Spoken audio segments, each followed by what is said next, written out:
prendre son vol pour le Cameroun où il doit officier cette rencontre qui doit opposer les Lions indomptables au Mozambique.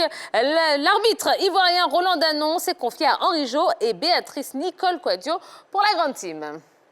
Ce qu'on doit savoir, c'est que le Quator se prépare ensemble depuis au moins 2 semaines de façon régulière pour pouvoir répondre présent au rendez-vous du Cameroun. Voilà. D'abord la préparation mentale, physique surtout, et puis la révision des lois de jeu, parce qu'on a eu un séminaire récemment sur les quelques changements et amendements qui ont eu lieu sur les lois de jeu. Donc il fallait pour nous d'harmoniser entre nous les arbitres pour pouvoir donner ce qu'il faut au Cameroun.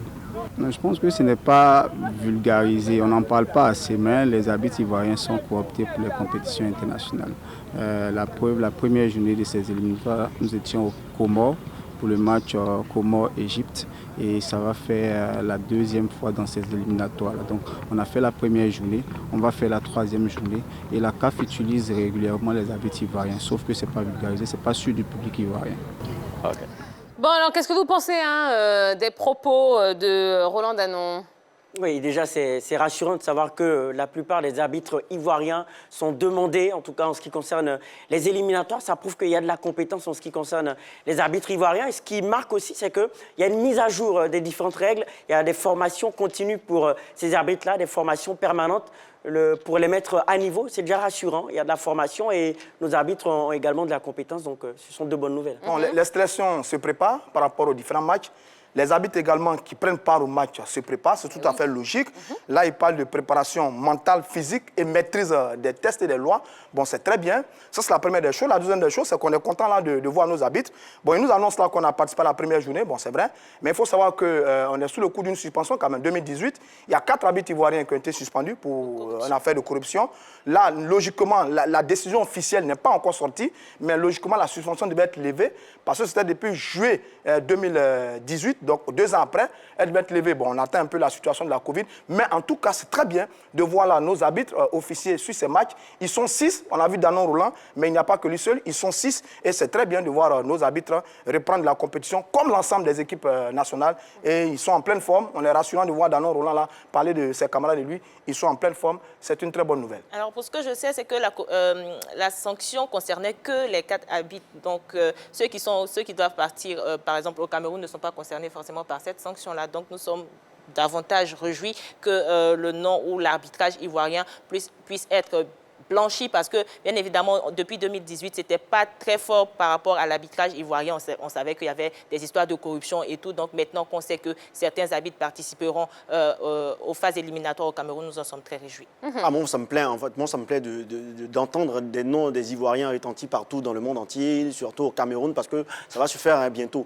Nous, on connaît M. Doué-Noumon Diez, on connaît M. Danon. On veut connaître d'autres noms encore. Donc, on veut qu'il y ait plus d'accent sur les arbitres parce que c'est un domaine qui me plaît vraiment, voilà, que j'ai... Non, franchement, c'est un domaine qui me plaît vraiment. Vous êtes arbitre également? Non, je ne suis pas arbitre, mais j'ai formé un de mes cadets là pour...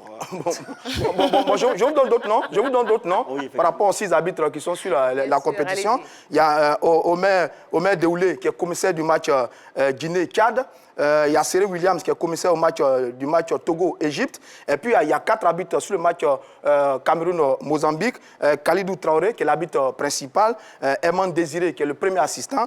Arthur Agué qui est le deuxième assistant. Et puis Danon Roland, le 4e, qui est le 4e assistant sur le match Cameroun-Mozambique. Ben, ça fait beaucoup. Ils sont 6, ils sont les meilleurs. Notamment Khalidou Traoré qui est le meilleur arbitre au plan local. Donc il sera accompagné par ses amis, notamment Danon Roland sur le match Cameroun-Mozambique. D'accord. Alors, cette rencontre entre le Cameroun et le Mozambique, bon, on sait que le Cameroun, qui est le pays organisateur de la prochaine CAN, est d'office qualifié. Donc, on peut dire que c'est un match qui n'a pas grand intérêt. Je veux dire, il n'y a pas de véritable enjeu contre le Mozambique. Est-ce que, dans ce cas de figure, je veux dire, les arbitres se sentent un petit peu moins sous pression? Non, on ne va pas dire ça. Parce que c'est quand même un match officiel. Ça reste un match officiel dans une fenêtre internationale et qui est bien dans la compétition. des éliminatoires de la CAN 2021. En plus, c'est le pays organisateur qui est là. Donc, je dis, le Cameroun sera très, très suivi, même si ces matchs comptent un peu pour du beurre, j'ai envie de dire. Donc, c'est une compétition officielle. Et il faut savoir que les arbitres sont jugés sur leurs prestations. Donc, Cameroun déjà qualifié ou pas, le match reste important.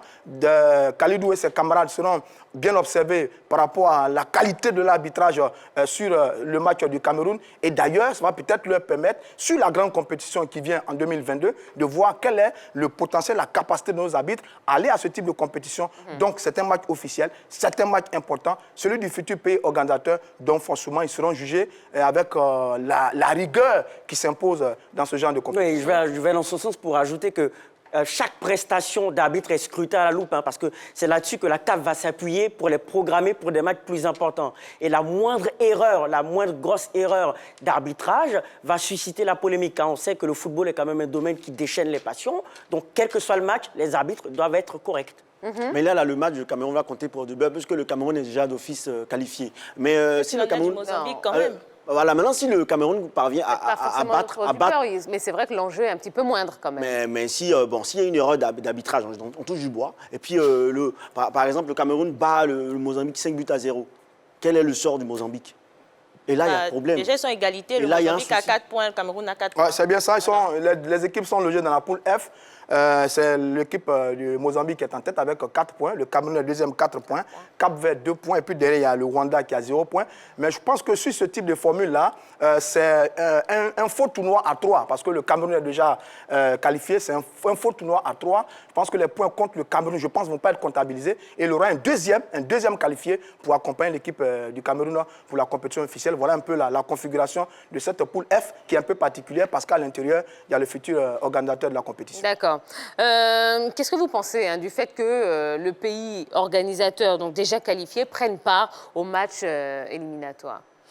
Je pense que c'est juste du protocole là, parce qu'on pouvait faire l'économie de ces différents matchs-là. Mais comme on le sait, différents joueurs évoluent en Europe, mais ils n'ont pas forcément l'avantage d'évoluer déjà dans leur pays, collectivement dans leur pays. Donc, il y a des automatismes qu'ils devraient prendre avec leur sélection. Donc, les matchs de qualification, les matchs de phase éliminatoire permettent à ces joueurs-là qui évoluent ailleurs de pouvoir arriver déjà au pays et pouvoir jouer déjà avec leurs compatriotes qui évoluent au pays. Donc, oui, on pourrait faire l'économie de ces matchs-là, mais aussi ces matchs ont une importance pour ces différentes sélections. Ouais, et pour moi, je ne juge pas la démarche cohérente, parce qu'il n'y a aucun sens à cela. Si le Cameroun est déjà qualifié d'office, il y a des matchs amicaux pour les mettre en jambes. Ils peuvent programmer d'autres matchs. Ils n'en ont eu que 2. Oui, mais c'est la fédération qui programme les matchs. Ils peuvent demander des matchs amicaux à toutes les fédérations. Mais en quoi est-ce que trop de matchs pourraient nuire à une sélection? C'est-à-dire que Ballot... Oui, mais participer à les éliminatoires, je parle de la démarche de faire participer quelqu'un qui est déjà qualifié d'office à un tournoi. Non, je dis Ballot, c'est vrai que cohérent, en fait. Par le passé, ça ne se faisait pas. Par le passé, ça ne se faisait pas. Le pays organisateur était qualifié d'office, il participait aux éliminatoires. Je pense que c'est tout récemment que ça a changé. On a introduit le pays organisateur pour lui permettre, comme l'IELO, d'être en jambes, d'être en compétition, de participer également. Il y a une alternative. Oui, mais non, bien sûr, je dis. Mais à l'époque, c'était les matchs amicaux. Mais on n'en a pas beaucoup, les pays n'en ont pas beaucoup. Et donc là, vous avez 6 journées des éliminatoires. Ça fait 6 matchs importants. Ça vous permet de vous frotter aux pays que vous allez rencontrer durant la compétition. Ça vous permet de mettre l'équipe, de garder votre équipe à niveau par rapport à l'ensemble du groupe pour la compétition officielle. Donc, c'est important. Et donc, c'est ce qui est expérimenté qui vaut que maintenant, le pays organisateur participe aux éliminatoires. Avec des risques de graves blessures. Oui, mais pour toutes les équipes. Mais pour toutes les équipes, c'est pareil. Vous avez 52 pays qui participent aux éliminatoires. Là, on a 12 poules. On aura 24 journées sur les 48 journées sur les 2. Donc, tout le monde court ces risques-là. Et donc, on a mis le Cameroun dedans pour permettre aux Camerounais de se préparer progressivement par rapport à la compétition. Ça ne se faisait pas par le passé. Bon, c'est une nouvelle donne qu'il faut prendre en compte. On ne sait jamais, on peut voir un Cameroun avec une équipe B, qui vient avec une équipe B, parce qu'on n'a rien à perdre, donc on vient avec une équipe B pour voir ce que nos remplaçants valent sur le terrain. Voilà, donc moi je pense que c'est comme ça. C'est comme ça, on fait jouer quelqu'un 10 minutes, après l'autre 15 minutes, puis on essaie de se remplacer au fur et à mesure. Moi je pense que c'est parce que dans ma vision, c'est comme ça que je vois les choses. Non, c'est-à-dire que ce que vous devez comprendre, c'est qu'il n'y a jamais de match inutile. Voilà. Et tous les matchs sont importants. D'ailleurs, les matchs amicaux sont très importants. Et ça, si vous voulez, vous pouvez les considérer comme des matchs amicaux pour l'équipe du Cameroun. Ces matchs sont importants. Ça permet de mettre l'équipe en situation de jeu. Ça permet à l'entraîneur de travailler des combinaisons. Ça permet à l'entraîneur d'essayer des joueurs. Ça permet à l'entraîneur de préparer sa stratégie par rapport à l'ensemble de son groupe. Donc, ce sont des matchs importants. Il n'y a pas de matchs en plus. D'ailleurs, vous avez dans cette poule le Cap-Vert, qui est une très bonne équipe, Mozambique, une très bonne équipe.